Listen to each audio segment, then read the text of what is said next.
Hello guys, स्वागत है आपका एक बार फिर से आपके अपने यूट्यूब चैनल ड्रीम सॉल्यूशन में। मैं गौरव एक बार फिर से लेकर आया हूँ आपके लिए आर एस अग्रवाल मैथ से मेंसुरेशन 2D में हमारा चैप्टर चल रहा है एरिया, और उसमें हमने 90 क्वेश्चन तक कवर कर लिए थे। ठीक है, और माफ़ी चाहता हूँ कि कुछ 3 से 4 दिन का समय बीच में लग गया, जिससे तबीयत थोड़ा ठीक नहीं थी, इसलिए थोड़ा सा गैप हो गया। ठीक है, चलिए शुरू करते हैं। हमने क्वेश्चन नंबर 90 से कवर कर लिए थे और 91 से स्टार्ट करेंगे। क्वेश्चन नंबर 91 आपका कह रहा है, एक समबाहु त्रिभुज की माध्यिका की लंबाई x हो तो त्रिभुज का क्षेत्रफल कितना होगा। माध्यिका दे रखी है हमको, एक समबाहु त्रिभुज है ये, और इसकी माध्यिका दे रखी है आपको x।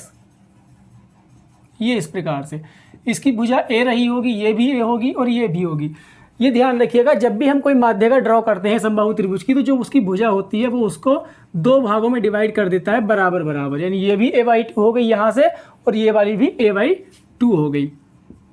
तो अगर हम यहाँ से a की वैल्यू निकालें तो वो किस प्रकार से निकालेंगे, इसमें एक त्रिभुज में यानी एक साइड को हम क्या लगाएंगे, पाइथागोरस लगा लेते हैं। तो वो कितना हो जाएगा, a² बराबर x² प्लस a/2 का स्क्वायर, है ना।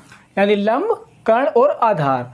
यहाँ से हम x² की वैल्यू निकालेंगे तो वो कितना हो जाएगा, a² माइनस a²/4। तो ये आपका आ जाएगा यहाँ से 3a² डिवाइड बाई 4।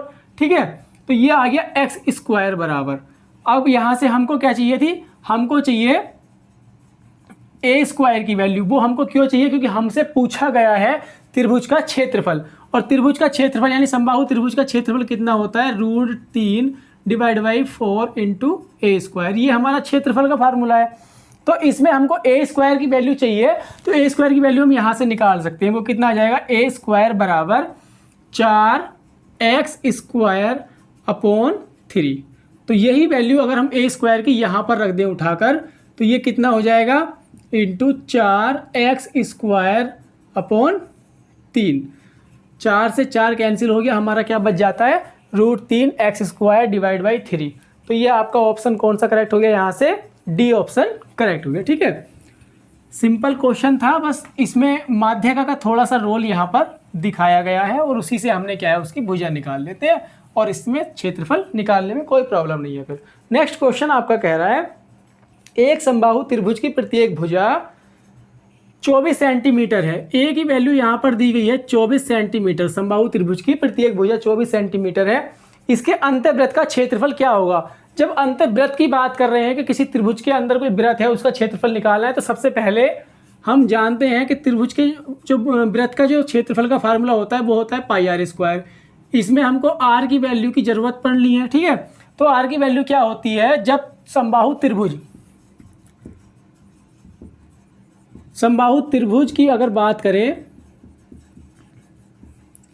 समबाहु त्रिभुज में अगर कोई वृत्त खींचा गया हो, अंतःवृत्त, तो उसकी जो त्रिज्या होगी, अंतःवृत्त त्रिज्या, वो कितनी होती है, वो होती है आपकी a/2√3। उसका जो फार्मूला होता है वो कितना होता है, a/2√3। और यहाँ पर अगर हम बाह्य वृत्त खींचते हैं तो उसकी त्रिज्या कितनी हो जाएगी, a/√3। तो ये आप ध्यान रखिएगा, इससे आपको क्वेश्चन काफ़ी इजी हो जाएगा। तो बस हमको क्या है, जब अगर त्रिज्या निकालें तो त्रिज्या हमारी, पहले हमको a की वैल्यू दे रखी है 24। त्रिज्या अगर हम निकालें r की वैल्यू, तो वो कितना निकालेंगे, 24/2√3। ये आ जाएगा 12। तो कितनी आ जाएगी त्रिज्या, 12/√3।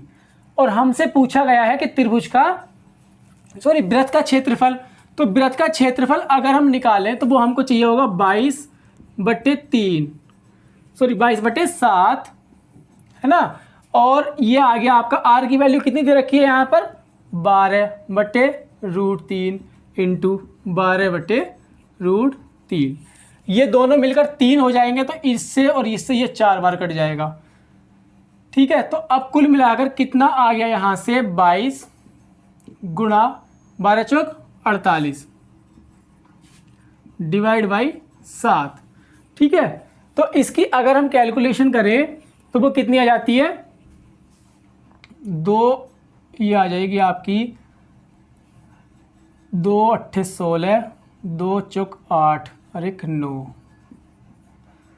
6, 15 और ये आ जाएगा आपका 1056 डिवाइड कर देंगे 7 से। 7 दूनी 14, 7 एकम 7, 7 पंजे 35 और कुछ इस तरीके से आ रही है। आंसर आपका क्या है? अच्छा, ये पाई में ही दे रखा है तो इतनी लंबी कैलकुलेशन करने की आवश्यकता हमको नहीं है। तो हम क्या करेंगे, यहाँ पर सिंपल पाई ऐसे ही रहने देंगे और इसमें क्या है 12 डिवाइड बाई √3 इंटू 12 अपॉन √3। तो ये 4 बार कट जाएगा तो कितना आ जाएगा 48 पाई वर्ग सेंटीमीटर। बस इसमें क्या है, पाई की वैल्यू रखने की आवश्यकता नहीं है। जब पाई में आंसर दे रखा है तो ये आ गया आपका डी ऑप्शन। ठीक है, इतना ज़्यादा लंबा कैलकुलेशन नहीं करनी है हमको। चलिए नेक्स्ट क्वेश्चन देखते हैं। नेक्स्ट क्वेश्चन आपका कह रहा है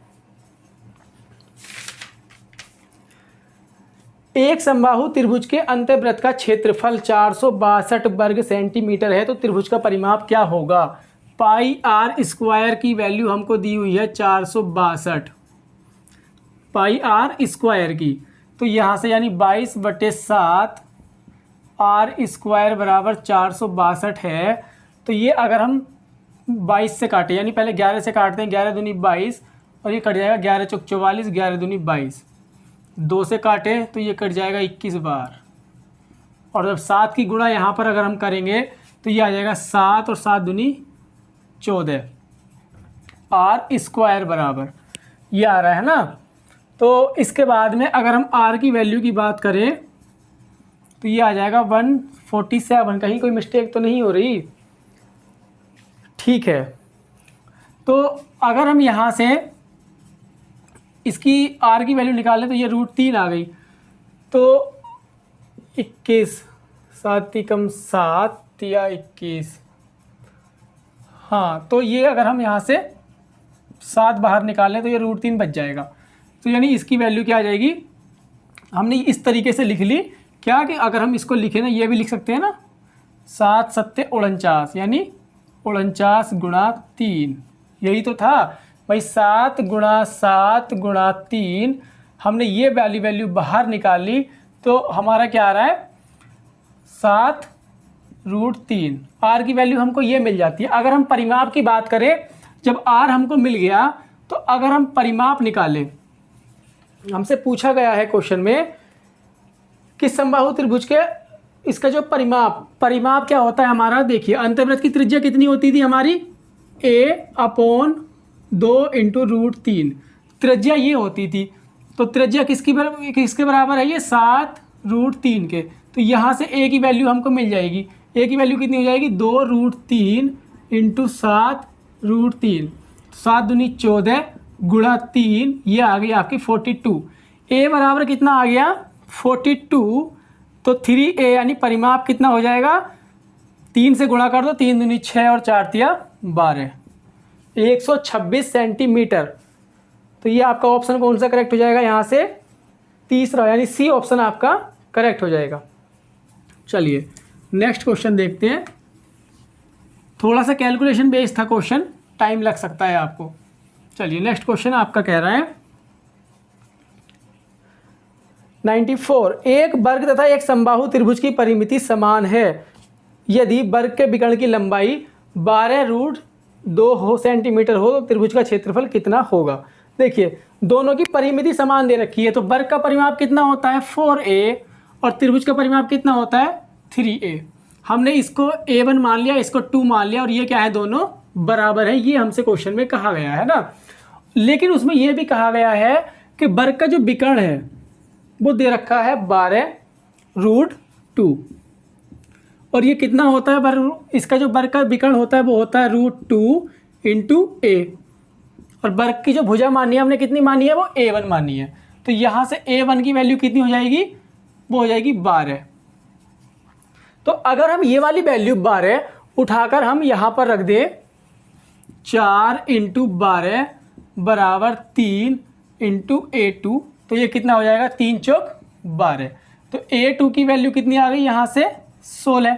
और हमने a2 की वैल्यू क्यों निकाली, क्योंकि हमसे क्वेश्चन में कहा गया है कि त्रिभुज का क्षेत्रफल क्या होगा और त्रिभुज का क्षेत्रफल निकालने के लिए हमको क्या चाहिए, त्रिभुज की भुजा चाहिए। तो इसे भी 3 से गुणा कर दी और इसे भी 3 से गुणा कर दी, हमारा परिमाप आ गया। क्यों करी, क्योंकि त्रिभुज की 3 भुजाएं होती है। तो ये कितना आ गया 16 या 48 सेंटीमीटर। परिमाप पूछा था नहीं, सॉरी क्षेत्रफल पूछा था, तो क्षेत्रफल भी निकाल सकते हैं।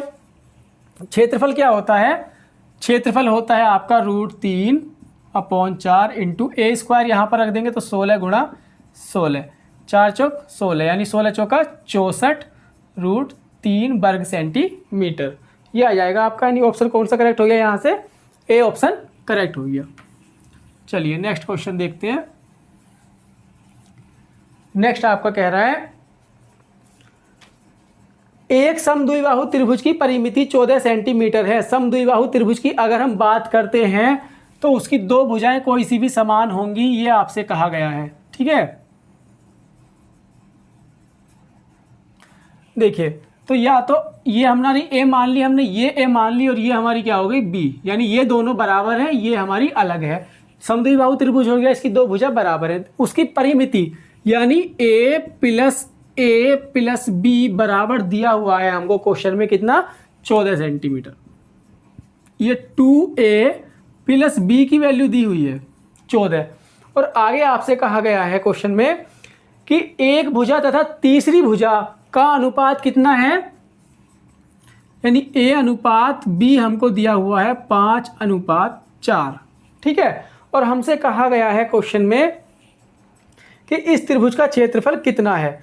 तो एक बात मेरे को ये बताइए, हमने ये मान लिया कि ये हो गया 5x a की वैल्यू और b की हो गई 4x। अगर हम इसमें रखें, सॉल्व करें तो वो कितना हो जाएगा, 5 दूनी 10x, 10x प्लस b की वैल्यू 4x बराबर कितना 14, और ये कितना हो जाएगा 14x बराबर यहाँ पर 14 ही, और x की वैल्यू यहाँ से 1 मिल गई हमको। तो जब x की वैल्यू हमको 1 मिल गई तो a की बात करें तो वो हो जाता है कितना 5, और b की बात करें तो वो कितना हो जाता है 4। हमको ये पता लग गया कि a की वैल्यू 4 है, 5 है, और b की वैल्यू 4 है, तो c की वैल्यू भी कितनी होगी, यहाँ पर 5 ही होगी, क्योंकि हमने क्या किया, a बराबर माना था c के। लेकिन इसमें थोड़ा सा हमको ये देखना होता है कि हमसे पूछा है क्वेश्चन में कि उसका क्षेत्रफल, तो क्षेत्रफल हम कैसे निकालेंगे। देखो अगर हम बात करें समद्विबाहु त्रिभुज के क्षेत्रफल की तो वो एक लंबा फार्मूला है, उससे अगर बच जाओगे तो ज़्यादा बेटर है, क्योंकि इसमें सिंपल भुजा है। तो हम यहाँ से अगर s की बात करें, हम s निकाल लेते हैं, यानी अर्ध परिमाप, वो कितना हो जाएगा, परिमाप था 14, ठीक है, इसको 2 से डिवाइड कर दिया, कितना आ गया 7, s की वैल्यू हमको 7 मिल गई। अगर हम रखें इस फार्मूले में कि अंडर रूट यानी क्षेत्रफल का जो फार्मूला होता है s इंटू s माइनस ए, एस माइनस बी और s माइनस सी, अगर उस फार्मूले में सोल्व करें तो s की वैल्यू आ गई 7 इंटू s माइनस ए, s माइनस यानी 7 माइनस 5 वो आ गई 2 इंटू s माइनस बी यानी 7 माइनस 4 वो आ जाती है आपके 3, और s माइनस सी यानी 5 तो वो आ जाती है 2। यहाँ से क्षेत्रफल निकालें तो ये आ जाएगा 7 दूनी 14, 14 तिया 42 और 42 दूनी 84, अंडर रूट 84। तो इसमें हम क्या बाहर ले सकते हैं, देखिए इसमें केवल और केवल 2 बाहर आ रहा है, 7 तिया 21, 2 अंडर रूट 21, और आपका ऑप्शन कौन सा दिया हुआ है यहाँ पर, यही दिया हुआ है, यानी सी ऑप्शन आपका करेक्ट हो जाएगा, 2 अंडर रूट 21 वर्ग सेंटीमीटर। थोड़ा सा टिपिकल क्वेश्चन है ये, टिपिकल मतलब उस तरीके से नहीं कह सकते, लेकिन कैलकुलेशन इसकी टफ आती है, कैलकुलेशन में कभी कभी मिस्टेक हो जाती है। ठीक है, चलिए नेक्स्ट क्वेश्चन देखते हैं। नेक्स्ट आपका कह रहा है एक समकोण त्रिभुज का क्षेत्रफल 30 वर्ग सेंटीमीटर है, इसके कर्ण की लंबाई कितनी है, 13 सेंटीमीटर दी हुई है, तो छोटी भुजा की लंबाई कितनी है। देखिए जब समकोण त्रिभुज की अगर हम बात करते हैं तो इसमें कर्ण की लंबाई दी हुई है आपकी कितनी, 13 सेंटीमीटर। तो आप जानते हैं कि एक ट्रिपलेट होता है 5, 12 और 13, और जिसमें 13 क्या होता है, कर्ण होता है। तो आपको ज़्यादा सोचने की आवश्यकता नहीं है, कोई भी चीज़ यूज नहीं करनी, छोटी भुजा आपकी क्या हो जाएगी 5 सेंटीमीटर, सीधा सीधा लगा देना कि बी ऑप्शन आपका करेक्ट हो गया।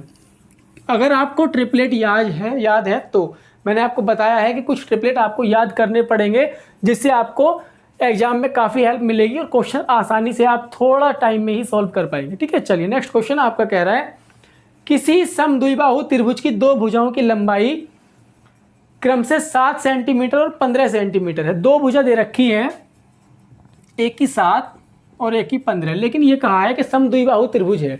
तो अगर समद्विबाहु त्रिभुज है तो या तो उसकी भुजा ये होंगी 7 7 15, या फिर उसकी भुजा ये होंगी कि 7 15 और 15। भाई दो भुजा कोई सी भी समान हो सकती है, अब हमको ये नहीं पता कि वो कौन सी समान है। हमसे पूछा है क्वेश्चन में कि इस त्रिभुज की परिमिति कितनी होगी। अगर हम इससे निकालें तो इससे आ जाती है 7 दूनी 14 और 15 ये 29, और इससे आ जाती है 15 15 30 और ये 37।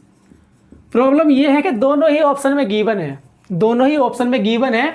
अब आप यहाँ पर क्लिक कैसे करेंगे, तो ये ध्यान रखिएगा कि जो त्रिभुज यानी समद्विबाहु त्रिभुज में जो होती है एक प्रॉपर्टी, तो उसकी जो भुजा होती है सी मान लेते हैं, वो किससे बड़ी होगी, a माइनस बी से तो बड़ा होना चाहिए और a प्लस बी से छोटी होनी चाहिए।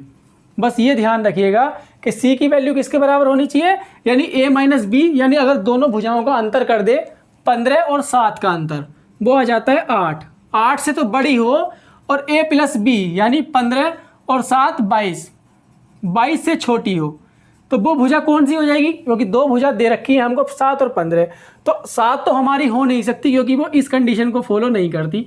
हमारी क्या है 15 हो सकती है चूंकि वो 22 से छोटी है और 8 से बड़ी है, तो दूसरी भुजा हमारी क्या हो जाएगी 15 हो जाएगी, और इस प्रकार से हमारी परिमिति कितनी आ जाएगी 37 आ जाएगी। ठीक है, तो ये आप ध्यान रखिएगा, ये बहुत इंपॉर्टेंट एक टॉपिक यानी जो प्रॉपर्टी है यहाँ पर, ये बहुत इंपॉर्टेंट रोल प्ले करेगी इस तरीके के क्वेश्चन में। ठीक है, चलिए तो ये आपका कौन सा ऑप्शन करेक्ट हुआ, यहाँ से बी ऑप्शन करेक्ट हो गया। चलिए नेक्स्ट क्वेश्चन देखते हैं। नेक्स्ट क्वेश्चन आपका कह रहा है यदि 12 सेंटीमीटर आधार वाले त्रिभुज का क्षेत्रफल 12 सेंटीमीटर भुजा वाले एक वर्ग के क्षेत्रफल के समान हो तो त्रिभुज के शीर्ष लंब की लंबाई क्या होगी। देखिए जब इस प्रकार का आपका क्वेश्चन आता है तो आप क्या करेंगे कि 12 सेंटीमीटर आधार वाले त्रिभुज का क्षेत्रफल, देखिए 1/2 आधार गुणा ऊंचाई, ये तो होता है त्रिभुज का क्षेत्रफल। उसका क्षेत्रफल जो है किसके बराबर है, 12 सेंटीमीटर भुजा वाले एक वर्ग के क्षेत्रफल के समान हो। वर्ग का क्षेत्रफल कितना होता है a², और इसकी वैल्यू कितनी है 12 गुणा 12। भाई भुजा की वैल्यू दे रखी है हमको 12 सेंटीमीटर, यहाँ पर आधार की वैल्यू दे रखी है कितनी 12 सेंटीमीटर, तो 1/2 इंटू 12 गुणा h। हमसे पूछा गया है क्वेश्चन में कि त्रिभुज के शीर्ष लंब की यानी ऊंचाई हमसे पूछी है, तो ये 12 से 12 कैंसिल हो गया, और h की वैल्यू यहाँ से कितनी आ जाएगी 12 दूनी 24 सेंटीमीटर, यानी आपका ऑप्शन कौन सा करेक्ट हो जाएगा, यहाँ से सी ऑप्शन करेक्ट हो जाएगा। चलिए नेक्स्ट क्वेश्चन देखते हैं। नेक्स्ट आपका कह रहा है एक त्रिभुज का क्षेत्रफल उस वर्ग के क्षेत्रफल के बराबर है जिसकी प्रत्येक भुजा 60 मीटर की है। ठीक है, यदि त्रिभुज की ऊंचाई 90 मीटर हो तो त्रिभुज के आधार की लंबाई कितनी है। इस बार आधार की लंबाई पूछ ली, दोनों क्वेश्चन सेम है। यहाँ पर भी क्या है 1/2 इंटू आधार, और ऊंचाई आपको गिवन है कितनी 90, और जो उसकी वर्ग की जो भुजा दे रखी है वो कितना दे रखा है 60, तो ये 60 इंटू 60 हो जाएगी। ठीक है, बिल्कुल सेम क्वेश्चन है एज इट इज। हम इससे 0 से ये 0 कैंसिल कर देंगे, 3 दूनी 6, 3 तिया 9, इस 3 से इसको काट सकते हैं 20 बार, तो ये आपका टोटल कितना हो गया, आधार बराबर हो जाता है 20 दूनी 40 और 40 दूनी 80। आपका ऑप्शन कौन सा करेक्ट हो गया, यहाँ से 80 मीटर, यानी डी ऑप्शन करेक्ट हो गया। ठीक है, चलिए इस प्रकार के क्वेश्चंस को आप फार्मूला आमने सामने रखो और सारी चीज़ें यानी जो भी पूछा हो आप निकाल सकते हैं आसानी से। नेक्स्ट क्वेश्चन आपका कह रहा है एक वर्ग तथा एक समबाहु त्रिभुज एक ही आधार पर बनाए गए हैं, इनके क्षेत्रफलों का अनुपात क्या होगा। ये हमारा देखो वर्ग हो गया। ठीक है, अब इसी को आधार मान के एक त्रिभुज बनाया गया है। हम मान लें हमने यहाँ पर ये त्रिभुज बना लिया, वर्ग की क्या होती है, जो भुजा ये होगी, जो ये होगी, वही हमारी ये हो जाएगी। अब हमसे इसमें कहा गया है कि जो त्रिभुज है वो समबाहु त्रिभुज है, तो इसकी जब ये भुजा ए है तो ये भी ए होगी और ये भी ए होगी। अब हमसे ये पूछा है इसमें क्वेश्चन में कि इनके क्षेत्रफलों का अनुपात क्या होगा, किसका, वर्ग का और समबाहु त्रिभुज का। तो वर्ग का क्षेत्रफल कितना होता है, ए स्क्वायर, और समबाहु त्रिभुज का क्षेत्रफल कितना होता है, √3/4 इंटू ए स्क्वायर। ए स्क्वायर से ए स्क्वायर यहाँ पर कैंसिल हो जाएगा, 4 इधर आ जाएगा, तो ये कितना हो जाएगा, 4√3। जो आपका अनुपात आएगा वो कितना आएगा, 4:√3। यानी ऑप्शन कौन सा करेक्ट होगा यहाँ से, डी ऑप्शन आपका करेक्ट हो जाएगा। ठीक है, सिंपल क्वेश्चन था, इसमें तो ऐसा कुछ था ही नहीं, केवल फार्मूला रखना था और बस इसका समझने का प्रयास ये करना है कि हमको आधार पे बना हुआ है तो दोनों की भुजाएं बराबर होंगी। देखिए, तो अब आगे जो क्वेश्चन स्टार्ट हो रहे हैं आपके, एक क्वेश्चन और है, उसके बाद चतुर्भुज के क्वेश्चन स्टार्ट होंगे। चलिए ये और कर लेते हैं। क्या दिया हुआ है, क्वेश्चन नंबर 101, एक त्रिभुज के आधार की लंबाई 15 मीटर तथा ऊंचाई कितनी है, 12 मीटर दी हुई है। ऊंचाई दे रखी है 12 मीटर और आधार की जो लंबाई है वो दे रखी है आपको 15 मीटर। ठीक है, ये दी हुई है आपको 15 मीटर। आगे हमसे कहा है क्वेश्चन में कि एक त्रिभुज का क्षेत्रफल इस त्रिभुज के क्षेत्रफल से दुगना है। पहले हम इसका क्षेत्रफल निकाल लें। इसका क्षेत्रफल कितना होता है, 1/2 इंटू आधार गुणा ऊंचाई। ये हो गया 6, यानी कितना हो गया, 15 छक्का 90। हमसे ये कहा गया है क्वेश्चन में कि एक त्रिभुज का क्षेत्रफल इस त्रिभुज के क्षेत्रफल से दुगना है तथा इस त्रिभुज के आधार की लंबाई कितनी, 20 मीटर है, तो इसकी ऊंचाई कितनी होगी। पहले तो क्षेत्रफल दुगना है तो क्षेत्रफल हमने कर दिया 180 वर्ग मीटर, यानी इससे दुगना क्षेत्रफल हमने कर दिया। हमसे कहा गया है कि उसकी आधार की जो लंबाई है वो कितना दिया हुआ है, 20 मीटर दिया हुआ है। 20 मीटर उसके आधार की लंबाई हो गई। ऊंचाई हमसे पूछी है h बराबर, ये किसका, ये क्या है, क्षेत्रफल। तो हमने यहाँ पर क्षेत्रफल का फार्मूला लगा दिया, 1/2 आधार गुणा ऊंचाई। ऊंचाई हमसे पूछी है तो ये हम कैसे निकालेंगे, 20 नमा 180। ठीक है, और ये कितना हो जाएगा, h बराबर 9 दूनी 18, यानी 9 गुणा 2 बराबर 18 मीटर। ये आपका कौन सा ऑप्शन करेक्ट हुआ, यहाँ से डी ऑप्शन आपका करेक्ट हो गया। ठीक है, तो इस प्रकार के क्वेश्चन आप एग्जाम में करेंगे, केवल और केवल फार्मूला रखना होता है और जैसे क्वेश्चन में बोल रहा है वैसे वैसे फॉलो करते चले जाते हैं। ठीक है, आगे जो क्वेश्चन है वो चतुर्भुज के हैं, जो आप अभी तक आपने केवल आयत और वर्ग जो चतुर्भुज होते थे हमारे, केवल वो पढ़े हैं। आगे हम पढ़ेंगे सम चतुर्भुज, समांतर चतुर्भुज, चक्रीय चतुर्भुज। तो इस प्रकार के क्वेश्चन हम नेक्स्ट वीडियो में करेंगे, वो सारे एक जगह कलेक्ट कर लेंगे। ठीक है, तो मिलते हैं फ्रेंड्स नेक्स्ट वीडियो में नेक्स्ट क्वेश्चन के साथ। तब तक के लिए बाय बाय।